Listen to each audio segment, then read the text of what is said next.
रोम क्या है और कैसे काम करता है, आज हम इसके बारे में जानेंगे और समझेंगे। रोम एक नॉन वोलेटाइल मेमोरी होती है।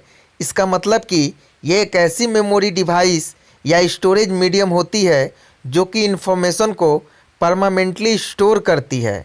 रोम का फुल फॉर्म होता है रीड ओनली मेमोरी। इसके नाम से ही आपको पता चल रहा होगा कि इस मेमोरी को हम बस रीड कर सकते हैं। इसमें फिक्स प्रोग्राम रहता है या फिर परमानेंट मेमोरी बोल सकते हैं। इस प्रोग्राम को हम आसानी से बदल नहीं सकते। जैसे इसका सही जवाब है, जब आप कंप्यूटर को खरीदते हैं उसमें बायोस प्रोग्राम पहले से ही रहता है। ये सिस्टम को ऑन करने में मदद करता है और इसके साथ ये बायोस कंप्यूटर और ऑपरेटिंग सिस्टम को लिंक करता है। ये बायोस क्या होता है? जब आप कंप्यूटर स्टार्ट करते हैं और जो पहली स्क्रीन आपको दिखाई देती है वही बायोस है। बायोस की फुल फॉर्म है बेसिक इनपुट आउटपुट सिस्टम। यह आपके मदरबोर्ड के साथ जुड़ा एक सॉफ्टवेयर है जो पीसी ऑन करने पर अपने आप शुरू हो जाता है। बायोस कंप्यूटर के ऑन होने पर RAM, processor, keyboard, mouse, hard drive की पहचान कर उन्हें कॉन्फ़िगर करता है।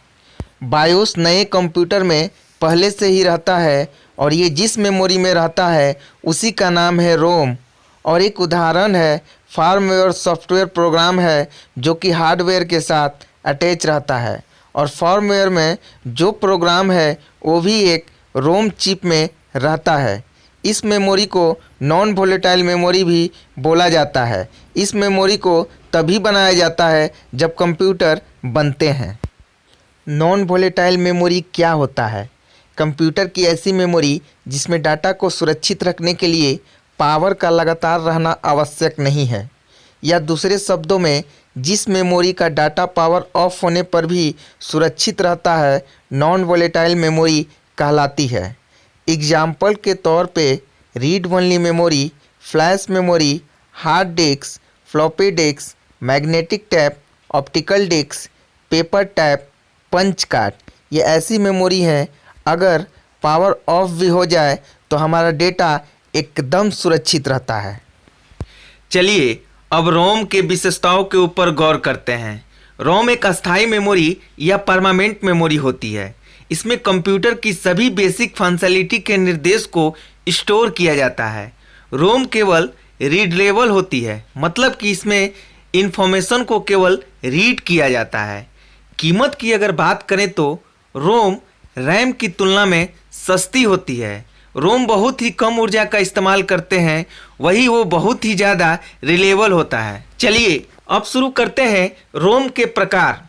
इस क्लास में कुछ वर्ड है जैसे डेटा, इंस्ट्रक्शन, प्रोग्राम, सबका मतलब एक ही है, कंफ्यूज मत होना। और एक टर्म प्रोग्राम है, इसका मतलब ये है कि ये बहुत सारे कमांड होते हैं जो कि एक टास्क करते हैं, जैसे एक सॉफ्टवेयर करता है। वैसे ही यहाँ पे कंप्यूटर ऑन करने का काम एक सॉफ्टवेयर प्रोग्राम करता है जिसका नाम है फर्मवेयर, जो कि रोम में रहता है। रोम 4 प्रकार का होता है। पहला एम रोम, दूसरा पी रोम, तीसरा ईपी रोम, चौथा डबल ईपी रोम। आइए हम चारों रोम का फुल फॉर्म देखते हैं। एम रोम का फुल फॉर्म होता है mask read only memory. P ROM का फुल फॉर्म होता है programmable read only memory. EP ROM का फुल फॉर्म होता है erasable and programmable read only memory. Double EP ROM का फुल फॉर्म होता है electrically erasable and programmable read only memory. आइए रोम के टाइप को विस्तार पूर्वक देखते हैं।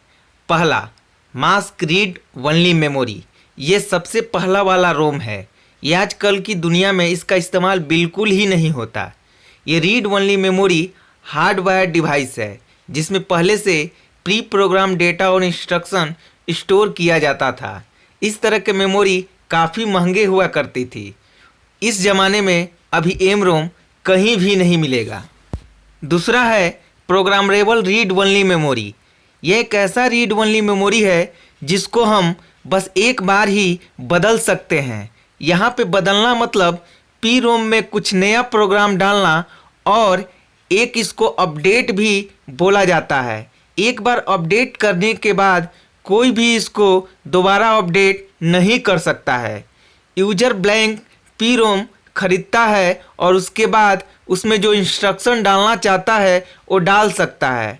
इंस्ट्रक्शन मतलब कुछ कमांड होते हैं जो कुछ काम करते हैं। इस मेमोरी में छोटे छोटे फ्यूज होते हैं जिनके अंदर प्रोग्रामिंग के जरिए इंस्ट्रक्शन डाला जाता है। इसको एक बार प्रोग्राम करने के बाद दोबारा इरेज नहीं कर सकते हैं। तीसरा है erasable and programmable read only memory. इस रोम का और एक टाइप है। इसकी खासियत यह है कि इसको हम इरेज भी कर सकते हैं और फिर ये प्रोग्राम भी कर सकते हैं। इस मेमोरी को इरेज करने का तरीका काफ़ी अलग है, जिसमें आपको इस मेमोरी को 40 मिनट तक अल्ट्रा वायलेट लाइट से पास किया जाता है, तब जाके ये मेमोरी खाली होती है। थोड़ा और विस्तार में जानते हैं। इस काम को हासिल करने के लिए ईपीरोम इरेज का भी इस्तेमाल होता है।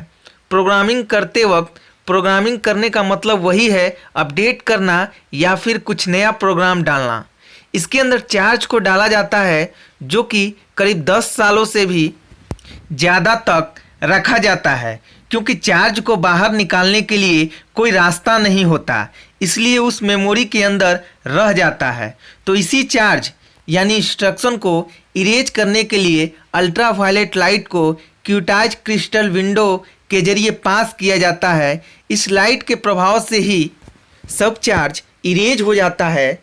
ये थी कुछ जानकारी इरेजरेबल एंड प्रोग्रामेबल रोम के बारे में। Electrically erasable and programmable read only memory. Technology के बदलाव से रीड ओनली मेमोरी को भी बार बार बदलने की ज़रूरत पड़ी। इसी वजह से इस मेमोरी का इस्तेमाल हुआ। इसकी खासियत यह है कि इसको हम 10,000 बार इरेज कर सकते हैं और प्रोग्राम कर सकते हैं, और बस 4 से 10 मिलीसेकंड के अंदर हम इसको इरेज और प्रोग्राम भी कर सकते हैं। हम इससे मेमोरी में कोई भी लोकेशन को सेलेक्ट कर सकते हैं और उसी को हम इरेज और प्रोग्राम कर सकते हैं। हमको पूरे चिप को खाली करने की कोई ज़रूरत ही नहीं पड़ती। इस एडवांटेज की वजह से ये ईपीरोम आसान है पर धीरे है।